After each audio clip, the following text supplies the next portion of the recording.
Assalamualaikum guys. Okay, hari ni saya berada di Pro 2 Azia yang baru ni 2023 dan ke atas. So seperti yang dijanjikan guys, sebelum ni saya ada pasang oil cooler untuk CVT. Yang ni external lah. So hari ni saya mau tukar kepada yang oil warmer yang ini guys. Okay. Ini oil warmer ataupun oil cooler lah. Saya pasang balik di sini. Tapi tujuan saya pasang tu guys, membuat uji kaji sajalah, eksperimen. Yang external punya adapter ni saya buka balik, kemudian pasang semula yang ni warmer, tapi dengan cara yang lain, iaitu sambungan hose air ni saya tidak akan pasang. Saya tidak akan pasang, maksudnya biarkan macam tu sajalah. Biarkan macam ni saja, tidak perlu pasang, sebab saya mau tengok berapa suhu yang dia boleh dapat. Okey, tanpa menggunakan coolant. So, jom kita pasang ni.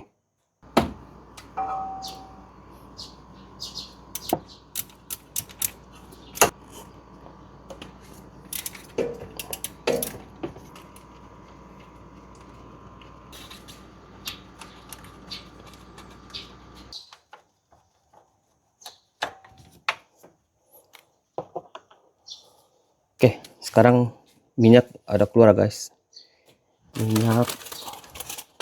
So pastikan kamu sambut minyak dah. Letak tisu kah apa.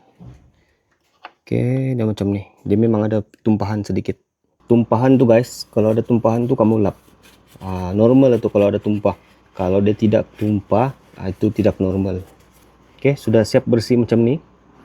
Boleh pasang oil warmer yang asal tu. Okey, kita pasang yang ni dulu.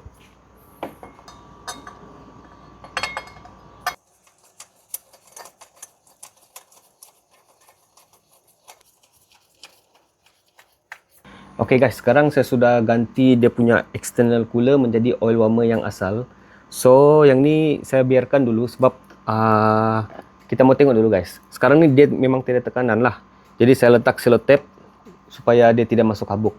Sekarang sudah saya pasang, kita try run, tengok dia punya suhu berapa kita boleh dapat guys.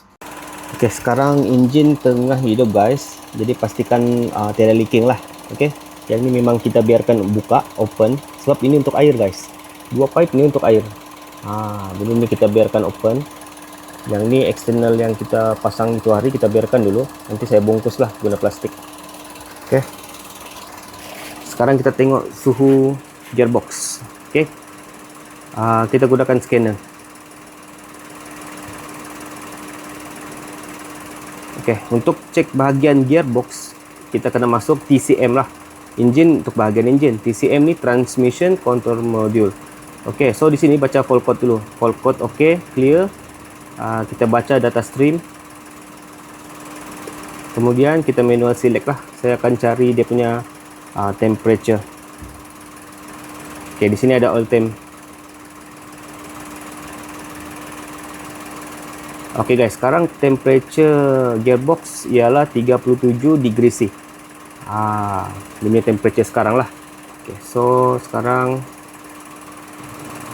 saya mau compare pula dengan suhu engine guys. Okay, sama juga kita baca fault code, clear. Okay, data stream, manual select. Okay, sekarang saya akan cari temp. Okay, di sini ada beberapa point lah, kita boleh tengok suhu-suhu yang ada di menu dah. So di sini saya akan masukkan engine coolant temperature, engine oil temperature. Okey, so yang oil temperature ni, ini ialah gearbox. Okey. Saya masukkan lagi RPM, engine revolution speed. Okey, tekan OK. So dia akan keluarkan ada 4 lah, 4 value di sini: engine coolant, engine oil temperature, RPM dan juga oil temp. Oil temperature gearbox yang bawah ni gearbox 38.75. Sebab engine sekarang dalam keadaan statik, dia cuma parking. Jadi engine oil dan juga oil temp ni memang dia lambat naik lah, sebab engine dalam keadaan statik. Sebab itulah kenapa kita perlukan oil warmer tu guys. Sebab engine oil coolant temperature ni, dia punya coolant akan mengalir ke oil warmer untuk panaskan gearbox ni. Jadi bila kita putuskan sambungan daripada engine coolant ni ke gearbox, suhu dia memang akan jauh berbeza. Sepatutnya dia akan lebih kurang sama. Okey, lebih kurang sama dengan coolant. Itulah dia punya kontra bila kita asingkan, pisahkan engine coolant temperature dengan oil warmer. Nampak dia akan jauh beza. Berbanding bila kita sambung hose 2 tu tadi, dia akan seiring lah. Kalau dia 88 mungkin dia akan rendah sikit, 85 macam tu. Dia akan kejar supaya gearbox dia lebih cepat capai suhu operasi dia. Cuma sekarang kita kena bergerak dulu. Kita kena bergerak, drive, baru temperature ni akan cepat naik. Okay guys, sekarang kita test drive dulu.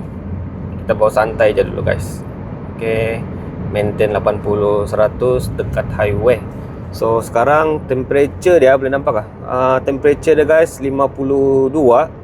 Okay, oil temperature tu 52. Tertry jalan jauh sikit, tengok berapa dia boleh naik. Okay guys, sekarang saya parking engine dalam keadaan hidup tapi aircon off lah. Coolant temperature dia mau sampai 100. Okay, ni gearbox 67. Kalau 100, kipas akan mula pusing. Okay, kipas akan mula pusing. Dan nanti temperature engine akan turun. Kemudian yang ni gearbox. Ni saya parking lah. Parking dalam 10 minit macam tu. Di bawah matahari. Memang panas lah sekarang. Okay, temperature sudah turun. Ni dia punya gearbox. Dia masih lagi di bawah 70 guys. Jadi dia tidak panas. Walaupun kita parking dalam keadaan enjin berhenti, tiada angin, tiada apa, masih bawah 70.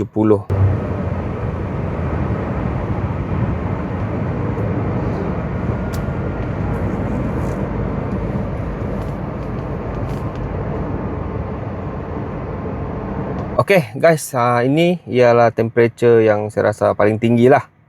Okay, 82.5 degree C. Manakala engine oil ni saya rasa dia macam dia follow je dengan gearbox stem ni. Okay, dia sama aja. Tapi yang ni oil temperature ni memang daripada gearbox punya lah. Sebab sebelum ini yang saya test, bila kita pasang oil warmer yang asal dengan coolant yang asal, dia memang akan tinggi ni. Dalam 90 juga, 88, 89 macam tu. Okay, jadi sekarang bila dia sudah dalam keadaan panas, okay, dan ruangan enjin tu pun panas, dia kekal kepada 82. Okay guys, saya rasa itu saja perkongsian saya dari beberapa episod berkenaan oil cooler eksternal bagi Pro 2 Azia ni guys. Okay, ini antara beberapa model yang saya sudah gantilah. Okay, sekiranya kamu ada apa-apa persoalan, pertanyaan lagi, boleh share komen di bawah guys. Saya rasa itu saja. Mungkin segala perkongsian saya ni boleh memberi sedikit info dan rujukan lah untuk korang. Jadi itu saja daripada saya. Jangan lupa like dan subscribe channel saya guys. Sekian. Assalamualaikum.